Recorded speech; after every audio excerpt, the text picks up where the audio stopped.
J'aborde le quatrième point de cette conférence en me focalisant sur des sujets bien plus concrets et extrêmement modernes, même s'ils commencent au XIXe siècle. Il m'est possible d'affirmer que l'histoire du chemin de fer de Bagdad, Bagdad-Ban, est liée au sionisme, avec les conséquences que l'on va voir ensuite aujourd'hui à notre époque. Pour tout ce qui a trait à l'histoire du Bagdad-Ban, il faut véritablement comprendre qu'il y a eu à la fin du XIXe siècle cette volonté de la part des autorités allemandes de construire une immense voie ferrée qui partait d'Hambourg, traversait l'Allemagne, l'Empire d'Autriche-Hongrie, les Balkans, puis ensuite l'Empire ottoman, et que cela allait jusqu'au Golfe Persique. Pas tout de suite.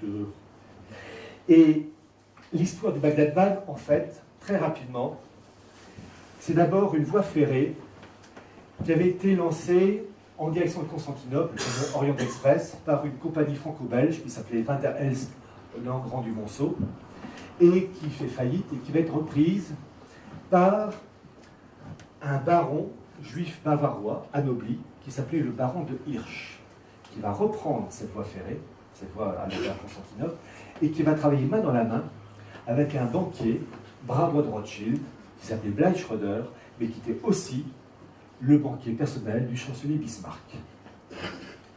Et, suite à différents événements, un véritable programme est mis en place pour, en particulier, soumettre l'Europe centrale et l'Autriche d'Habsbourg à l'Empire allemand à la fin du XIXe siècle, car l'objectif, c'est certes de contrôler le Proche-Orient, mais il faut impérativement, entre l'Allemagne et le Proche-Orient, contrôler la zone intermédiaire, qui est la zone balkanique avec l'Empire des Habsbourg.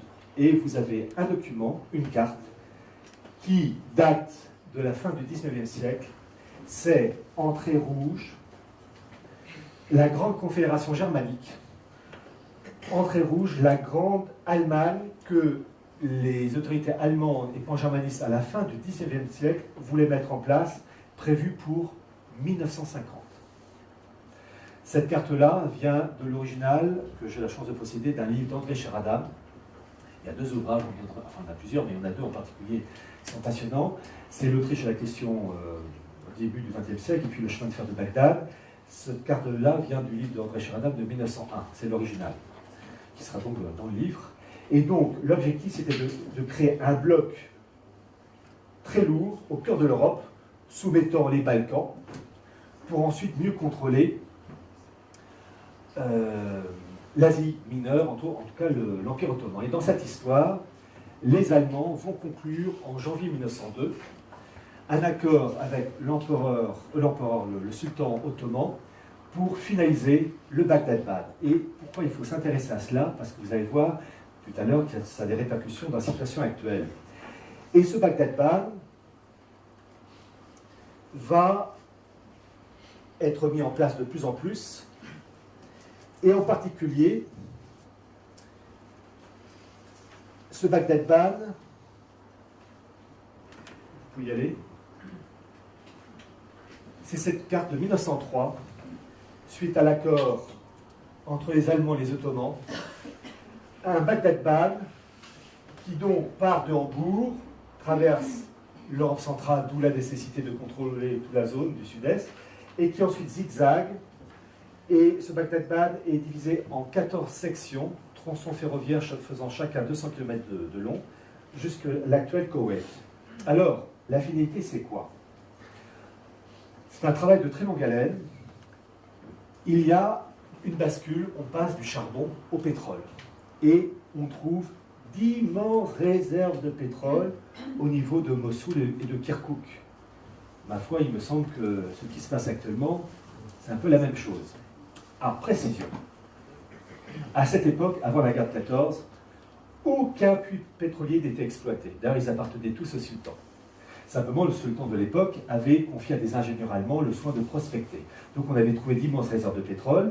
Mais il faut savoir que c'était un travail de très très longue haleine, dans ce sens qu'en plus des difficultés techniques pour construire cette immense voie ferrée allant jusqu'au Koweït, il y avait aussi la possibilité donc de forer, mais ça demandait un temps fou.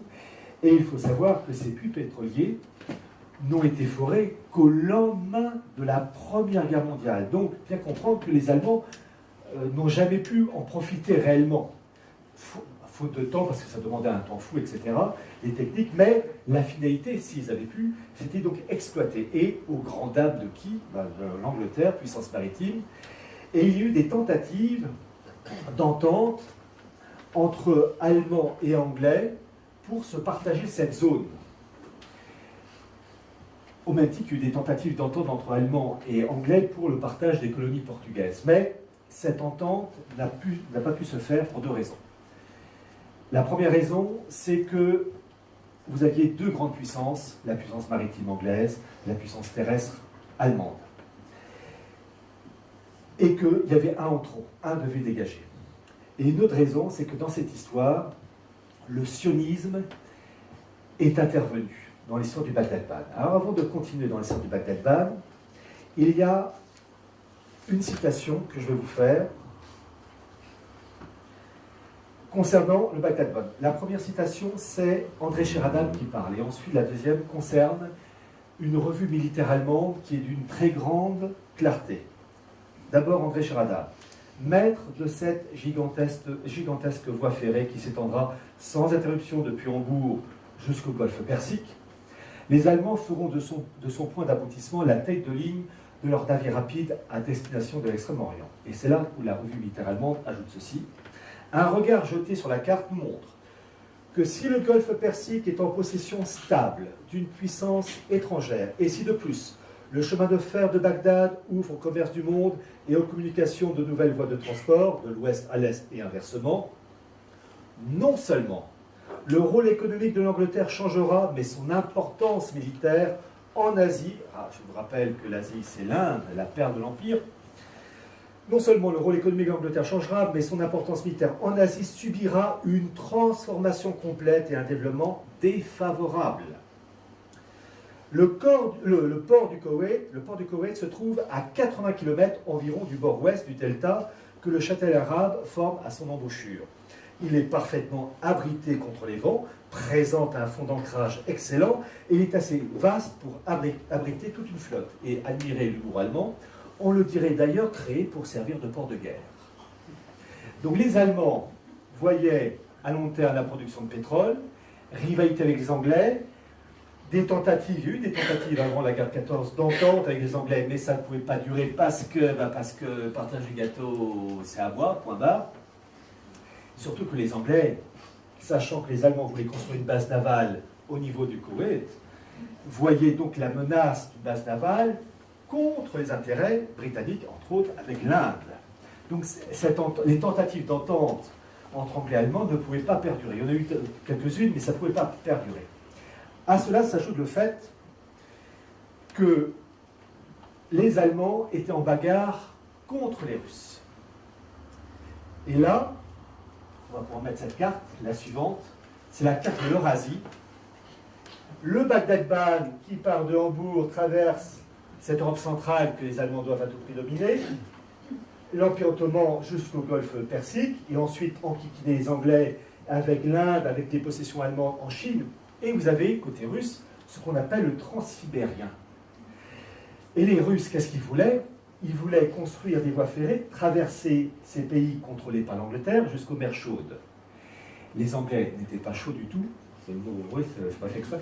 Les Anglais ne souhaitaient pas voir les Russes accéder aux mers chaudes, et donc les Russes, pour eux, c'était une catastrophe, parce que l'exportation de leurs produits, céréales, minerais, était dépendant de la ceinture contrôlée par les Allemands via le Bagdad-Ban. Donc les Allemands conditionner l'avenir économique du monde russe. Et donc, pour la Russie, la concrétisation de ce Bagdad-Ban était une catastrophe. Pourquoi les Russes se sont rangés du côté des Anglais? Parce qu'il fallait faire un choix, côté allemand, côté anglais, mais côté allemand, on est cuit. Avec les Anglais, on peut peut-être s'arranger. D'ailleurs, vous avez eu des tentatives de contrôle entre Russes et Anglais pour le partage des influences russes et anglaises au niveau de la Perse. Donc bien comprendre que pour les Russes, c'était une catastrophe. Et je vous demande d'avoir cette carte en tête. Pourquoi? Parce que actuellement, j'ai expliqué ça dans le bouquin, ce qu'on a connu avant la guerre de 14, c'est ce qu'on connaît encore aujourd'hui. Vous avez une guerre à mort entre les puissances maritimes anglo-saxonnes face à la Russie et la Chine, puissance terrestre. Pour le contrôle de quoi? De cette zone-là, péninsule arabique, monde turc, l'Iran et l'actuelle Arabie Saoudite avec l'Irak et avec Israël. Et le Bagdad-Ban, et c'est ça que j'ai apporté comme information supplémentaire, était lié à l'affaire du Grand Israël, en tout cas du foyer juif en Palestine, avec Theodor Herzl. Et je continue pour terminer ce quatrième point avec l'affaire du sionisme. Theodor Herzl, 1860-1904, va lancer en 1897 le premier congrès sioniste en Suisse à Bâle. Son objectif, c'était donc de lancer la création d'un foyer juif en Palestine. Déjà, il faut se rappeler une chose. Rappelez-vous, je vous ai dit que dès l'an 100, vous avez eu une bagarre avec d'un côté le rabbin Akiba et le fameux messianiste juif Shimon Bar Kokhba qui voulait prendre les devants, reconstruire le temple, etc., foutre à la porte les Romains, et une autre faction juive qui s'opposait. Et finalement, Theodor Herzl ne fait que reprendre cet idéal sous une apparence, une apparence laïque. À l'origine, et personne ne le sait, le premier congrès sioniste, il a eu lieu à Bâle, mais en fait, le premier congrès sioniste aurait dû se produire en Allemagne, à Munich. La chose ne s'est pas faite, pourquoi? Parce que les rabbins de Munich, eux, scandalisés à l'idée de voir ces sionistes dire « ben nous, les hommes, on doit forcer Dieu à intervenir », se sont opposés à cette réunion et ont tout fait, ils ont réussi pour que cela se fasse, en tout cas, ça ne se fasse pas à Munich. Donc c'est très intéressant de voir que le conflit entre les deux factions juives à la fin du XIXe siècle, entre ceux qui voulaient laisser le Messie intervenir seul et ceux qui disaient ben, on va forcer les choses, eh bien c'est le même conflit qu'on retrouve autour du rabbin Akiba. Donc vous prenez deux chaînes et vous avez toujours les mêmes conflits, les mêmes rivalités, simplement en fonction de l'époque, il y a une faction qui impose sa vue, ses vues à l'autre. Et là, dans cette histoire, c'est le sionisme. Alors, je vous citais tout à l'heure l'exemple, le cas du baron de Hirsch. Le baron de Hirsch avait joué un rôle très important dans l'acquisition de voies ferrées en direction de Constantinople. Et il travaillait avec Bleich Schröder, conseiller du chancelier Bismarck. Bon. Ce baron de Hirsch est à l'origine de la création, en 1891, d'un fonds financier, le fonds Hirsch, au sein duquel on trouvait les plus grands financiers, dont un certain Jacob Schiff, juif allemand, naturalisé américain, qui va jouer un rôle capital en soutenant financièrement le Japon contre la Russie dans sa guerre en 1905 en lui fournissant 200 millions de dollars. Alors tout ce que je vous balance, ce sont des faits officiels, d'ailleurs qui viennent de pièces d'archives juives que j'ai utilisées, et la fois, puisqu'il les présentait, j'en ai profité. Et c'est très intéressant de voir cette collusion entre le mouvement sioniste et ses financiers juifs. Pourquoi? Parce que ce Jacob Schiff, il avait une fille qui s'appelait Frédérica Schiff, mariée à qui? À Félix Warburg, dont les deux frères, Paul et Max. Paul, c'est lui à l'origine de la création de la Fed, en 1913, et qui va devenir, au lendemain de la Première Guerre mondiale, un des grands dirigeants du CFR, le Council on Foreign Relations, qui joue un très grand rôle, encore aujourd'hui évidemment, dans le mondialisme. Max Warburg, la banque Warburg en Allemagne, qui va jouer un très grand rôle dans le financement de la Pan-Europe dans les années 20 avec Richard de Coudenhove-Kalergi, qui favorise la rencontre entre Richard de Coudenhove-Kalergi et le chancelier allemand Stresemann.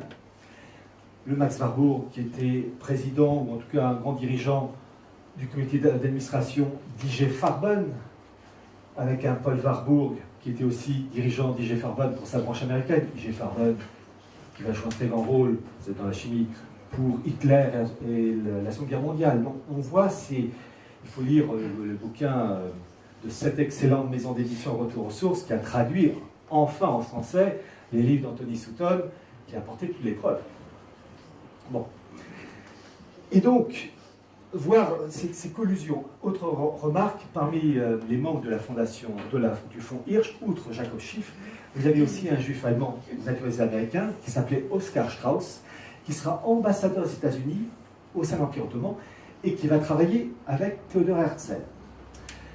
Dire que le sionisme a commencé avec Theodor Herzl, ce serait exagéré, parce que vous avez deux personnes à citer. Le premier, c'est un certain Edmond de Rothschild, qui est en fait le premier à avoir organisé réellement un courant juif d'Europe vers un territoire de Palestine peuplé de juifs qui s'appelait Richon-le-Zion en 1882.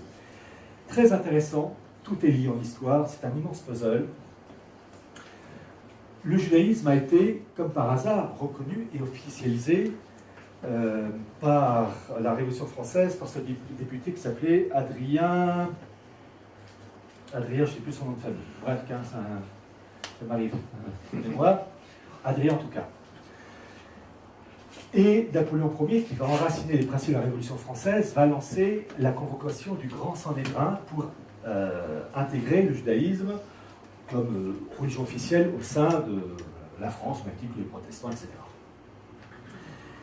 Et vous avez en particulier la création du consistoire de Paris. Ils ont un site internet. Il faut être curieux, il faut y aller. Vous avez plusieurs Rothschild qui ont été présidents du consistoire de Paris, dont Edmond de Rothschild.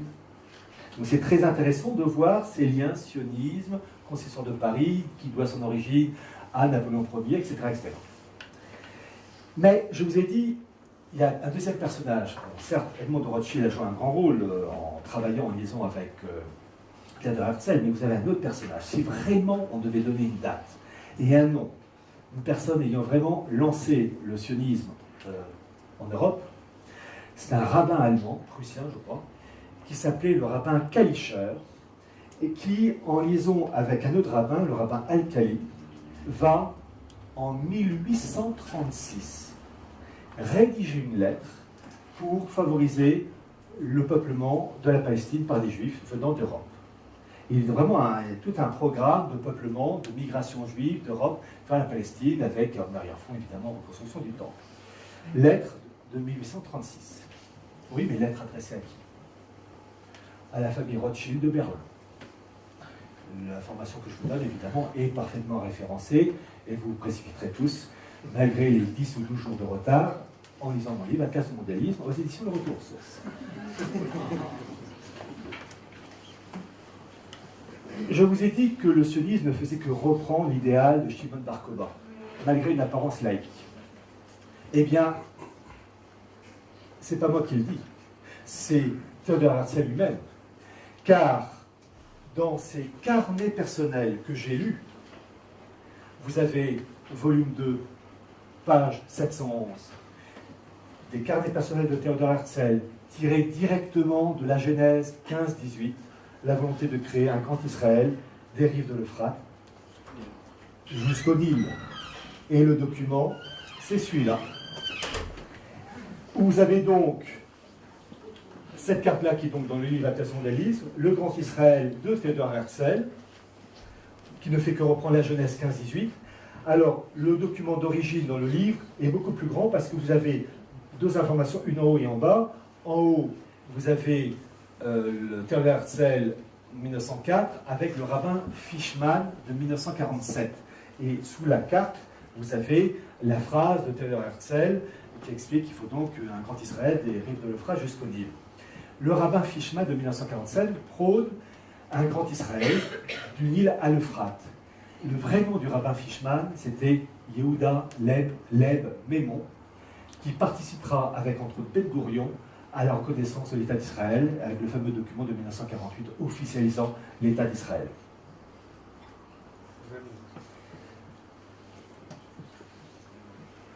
Après la mort de Theodor Herzl,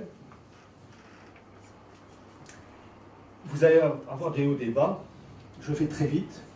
Arrive à la Première Guerre mondiale et vous avez Chaim Weizmann qui va être l'élément clé qui va renforcer le courant du sionisme. Je rappelle que Chaim Weizmann était professeur de chimie qui va devenir en plus le premier président de l'État d'Israël à sa création en 1948. Vous avez eu les accords Sykes-Picot de 1916, démantèlement donc de l'Empire ottoman par les Français et les Anglais, répartition des zones d'influence, et la fameuse déclaration Balfour du 2 novembre 1917, avec reconnaissance d'un foyer juif en Palestine, document remis à un certain Rothschild, Walter Rothschild, dont le père Nathaniel de Rothschild travaillait avec Theodor Herzl. Je vais très vite là-dessus, mais j'ai détaillé tout ça dans mon livre. Voyez-vous, cette déclaration Balfour, et ce sont les travaux de Carol Quigley qui l'ont prouvé, en fait, le véritable rédacteur de cette déclaration Balfour, c'est le bras droit de Lloyd George, premier ministre anglais de 1916 à 1922, qui s'appelait Alfred Milner. C'est lui véritablement qui a rédigé cette déclaration Balfour. Balfour n'est qu'un cache-sexe, si je puis dire. Mais, il y a une chose, et à ma connaissance, cette information n'a jamais été donnée. Si elle a été donnée en langue française, elle a été donnée en catimini, en murmurant. Il y a eu cet événement de la reconnaissance d'un foyer juif en Palestine en 1917. Et 1916-1917, vous avez eu la bascule des États-Unis du côté des Français et des Anglais contre les Allemands. Pourquoi les Américains se sont rangés du côté des Français et des Anglais, contre les Allemands? L'amour de la liberté, lutter contre le militarisme prussien. Oui, je veux bien y croire quand on a un coup dans le nez. Mais quand on est à jeun, non. Pourquoi les États-Unis se sont rangés? Eh bien, voyez-vous, l'information a été donnée par un rapport officiel du gouvernement britannique de juillet 1937, un rapport de plus de 400 pages. Ce document est disponible sur Internet, il était scanné, et je l'ai lu. J'ai mis les références, pages 23 et 24. Ce document est extraordinaire. Il explique la raison de la bascule des États-Unis du côté des Français et des Anglais, de la bagarre entre Juifs, et on peut mieux comprendre certaines bagarres actuellement entre le monde anglo-saxon avec les Rothschild d'un côté et le monde russe avec Poutine et les Lubavitch derrière lui. Je vais vous lire le document qui est en 3 parties et qui est capital. Je cite.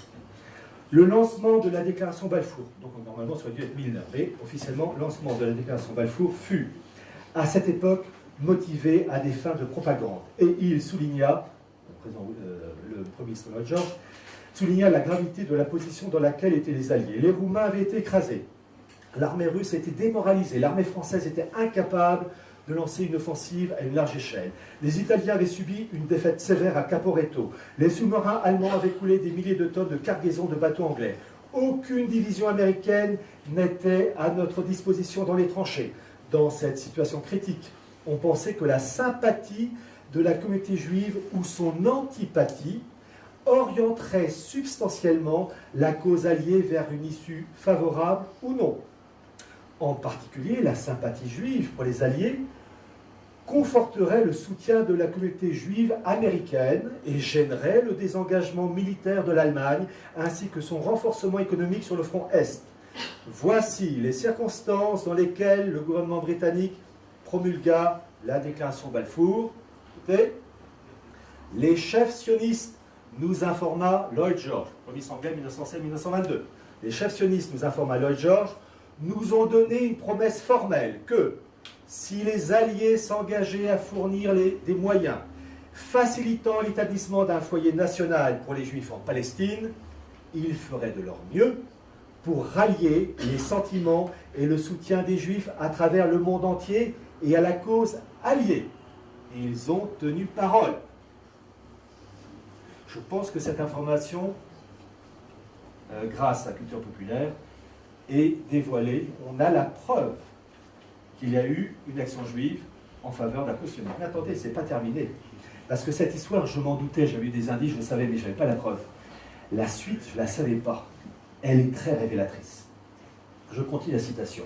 De ce document britannique, gouvernement britannique, vous verrez la référence de ce document d'origine, de 1937. On peut taper la source et retomber sur le document d'origine. Vous pourrez tous vérifier. Je cite. Afin d'informer les Juifs du monde entier de cette déclaration, des millions de tracts circulèrent dans toutes les communautés juives. Ils furent largués depuis le ciel au-dessus des villes allemandes et autrichiennes et largement diffusés à travers la ceinture regroupant des communautés juives allant de la Pologne à la mer Noire. Les puissances centrales, donc Allemagne et Autriche-Hongrie, les puissances centrales, entre-temps, avaient reconnu l'importance militaire de l'engagement juif. Au moment de la déclaration Balfour, le gouvernement allemand faisait tout ce qu'il pouvait pour gagner le mouvement sioniste à sa cause. Et après la déclaration, il se hâta, en lien avec son allié turc, de formuler une proposition rivale. Une compagnie, régie par une charte, fut envisagée au profit des sionistes allemands. Bagarre entre juifs sionistes allemands, de l'autre sionistes français, anglais, américains. Elle aurait eu une forme limitée d'autogouvernement local et un droit d'immigration vers la Palestine. À la fin de 1917, on savait que les Turcs étaient désireux d'accepter un accord dans ces grandes lignes. Mais, avant que les concessions ne soient finalement confirmées à Constantinople, la Palestine était aux mains du général Allenby. Allenby avec l'Anse d'Arabie. Que dit ce document? D'abord, on a la preuve que la bascule des États-Unis, du côté des Français et des Anglais, c'est une action de sionistes, et qu'ils ont fait un choix et que nous avons une bagarre entre clans juifs, un clan juif sioniste au nom de la France, la Grande-Bretagne et les États-Unis, qui s'oppose à un autre clan juif, le clan sioniste allemand, qui lui défend un projet sous la direction de Berlin. En fait, dans cette histoire, ce Bagdad-Ban allait de pair avec l'existence d'un foyer juif en Palestine, mais simplement, c'était soit sous la direction de Berlin, soit la direction de la City de Londres. Et pensez, mesdames et messieurs, au malheureux poilu, il y a 100 ans de ça, qui était à des années-lumière de tout ça. À des années-lumière.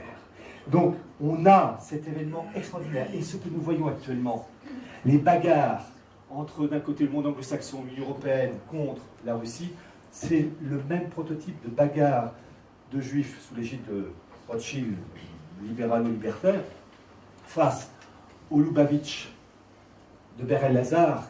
Eux, ils soutiennent Poutine. Et je vais terminer par une conclusion avec 3 points. La balkanisation du monde musulman, annoncée en 1982 par le plan Odelino. Certains disent que c'est un faux, c'est inventé, c'est un faux nom. Dans tous les cas de figure, une chose est sûre, celui qui a rédigé ce document, on peut lui attribuer le grand prix du roman d'anticipation, parce que c'est exactement ce qui se produit dans le monde musulman.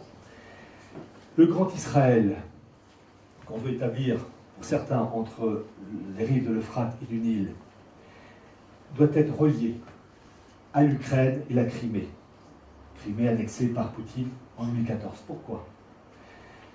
Les documents sont dans ce livre, ils ne sont pas là. En fait, pour une certaine fraction juive, vous avez ce qu'on appelle les Khazars. C'est une population turcophone convertie au 8e siècle au judaïsme, qui s'étalait sur la partie est de l'Ukraine, à peu près au niveau de Kiev, jusqu'à peu près la mer Caspienne, plus la Crimée. Et pour beaucoup de juifs, ce territoire est considéré comme une seconde Judée.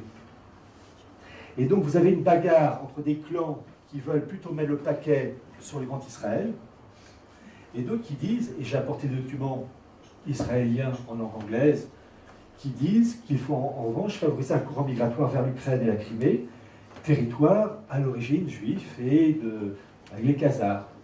C'est très intéressant. Et cette bagarre entre Poutine et le monde occidental avec la Crimée et l'Ukraine, ça ne se passe pas dans la taïga, ces trucs-là. Hein. Bon. C'est en liaison avec le Grand Israël, entre certains qui mettent plutôt le paquet sur le Grand Israël, Proche-Orient, et puis d'autres plutôt l'Ukraine, la Crimée. C'est là. Évidemment, ça ajoute évidemment des intérêts financiers, du gaz, du pétrole. Il y a d'immenses réserves de gaz au large des côtes syriennes. Je crois que ce sont les réserves du Tamar et du Léviathan. Vous avez aussi d'immenses réserves de gaz partagées au niveau du Golfe Persique entre le Qatar et l'Iran. Là aussi, c'est très intéressant avec ce qui se passe actuellement au Qatar. Donc il y a des raisons d'ordre matériel, financière, énergétique, de sécurité, parce que les Russes n'aimeraient pas voir certains groupes légèrement soutenus par l'Occident aller du côté du Caucase. Enfin bref, vous avez plein d'éléments. Mais vous avez aussi, et c'est ça que je veux vous faire comprendre, l'élément spirituel qui se rajoute aux éléments matériels. Et ça, en France, c'est complètement évacué, c'est même complètement ignoré.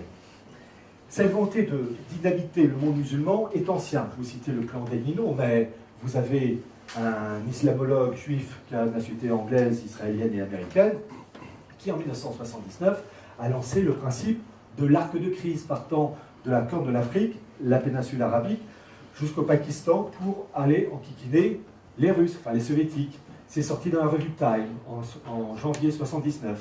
Il suffit de regarder la carte, elle est explicite. L'arc de crise, question of crisis, la Corne de l'Afrique, balkaniser et flanquer la pagaille dans tous ces pays pour que tout cela, ça se propage vers l'Asie centrale, les républiques soviétiques, musulmanes et l'ours soviétique qui ramasse tout dans la figure. Enfin, tout ce que vous voyez là, c'est dans les livres. Hein. Donc je suis sûr que vous allez patienter quelques jours. Donc, pour vous montrer que cette volonté de balkanisation, elle est ancienne. Un autre élément qu'il faut avoir à l'esprit, qui est un élément capital dans cette lutte entre la mer et la terre, le monde anglo-saxon avec l'Union européenne, un féodé au monde anglo-saxon avec un point qu'il faut préciser, c'est le cas allemand. L'Allemagne prend un poids certain dans la construction européenne. Les anglo-saxons ont toujours été pour l'unité de l'Europe, à une seule condition, que cela se fasse sous leur direction. Donc les Allemands, tant qu'ils étaient le sergent-chef sous Eiffel, ils obéissaient très bien. L'Allemagne, prenant un poids certain politique et économique, l'Allemagne aurait tendance à vouloir... Alors, il y a une faction de l'oligarchie allemande qui aurait tendance à vouloir s'émanciper du pouvoir anglo-saxon. Et ça, Trump, et quand je dis Trump, c'est plutôt l'équipe qui est derrière lui, n'aime pas trop ça. Une faction de l'oligarchie allemande regarde, certes du côté de Washington, mais vous avez une autre faction qui regarde du côté de la Russie et de la Chine dans le cadre de la route de la soie. Rappelez-vous la carte que je vous ai montrée d'André Sheridan avec le Transsibérien et le Bagdad-Ban.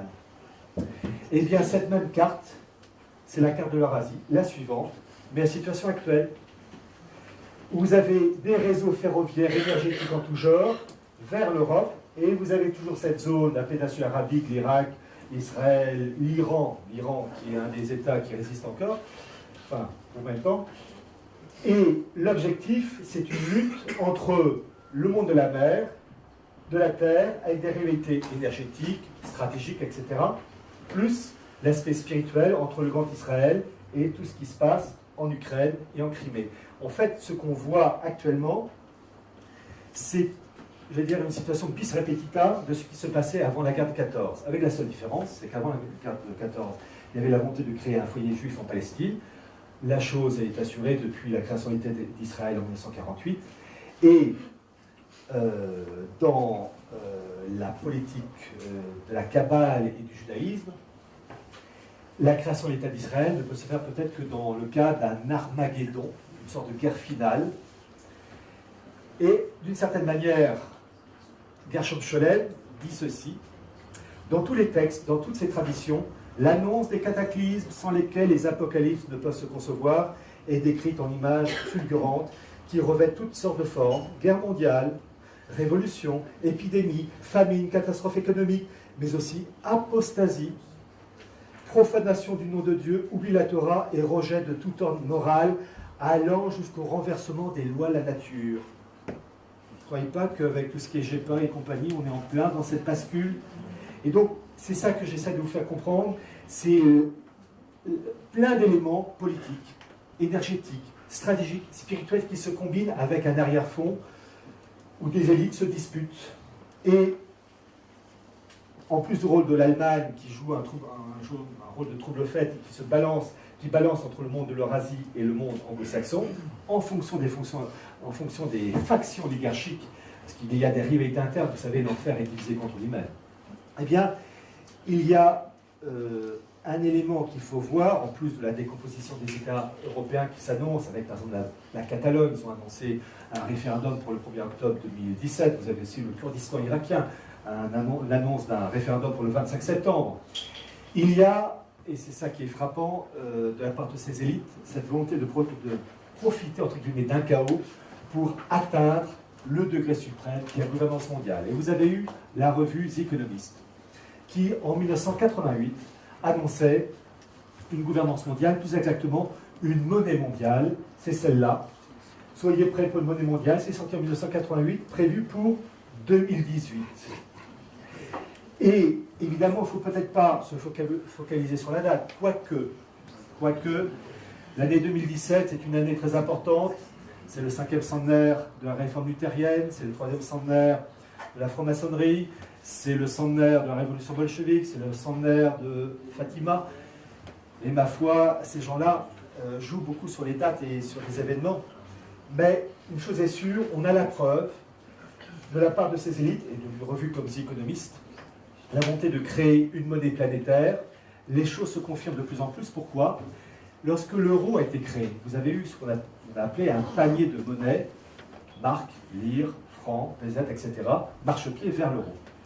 Eh bien, le même raisonnement s'est produit en 2015-2016 avec ce qu'on appelle les DTS. Les DTS, ce sont les droits de tirage spéciaux créés à l'origine en 1969.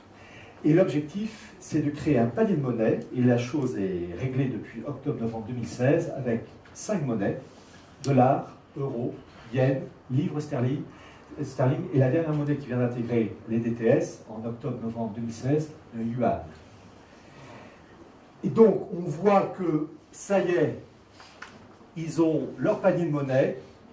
Nous avons un endettement faramineux des États irrécupérable, que ce soit aux États-Unis, le gouvernement américain, le gouvernement fédéral, un endettement de 20 000 milliards de dollars, des bulles en tout genre, des produits dérivés en tout genre, enfin bref, c'est irrécupérable. Et donc de profiter d'un chaos financier lié au chaos qui se produit de plus en plus au Proche-Orient et peut-être aussi avec ce qui se passe en Corée, avec la Chine, etc., puis le monde américain, pour créer le choc nécessaire à la mise en place d'un monde nouveau. Après tout, hors d'eau, ab chaos, c'est l'idéal propre au mondialisme. Et quand on lit les livres de Gershom Scholem, on se rend compte que le passage à une étape supérieure ne peut se faire que dans le malheur, les souffrances de l'enfantement, qui permet d'arriver en bout de course du Messie. Je vous remercie de votre attention.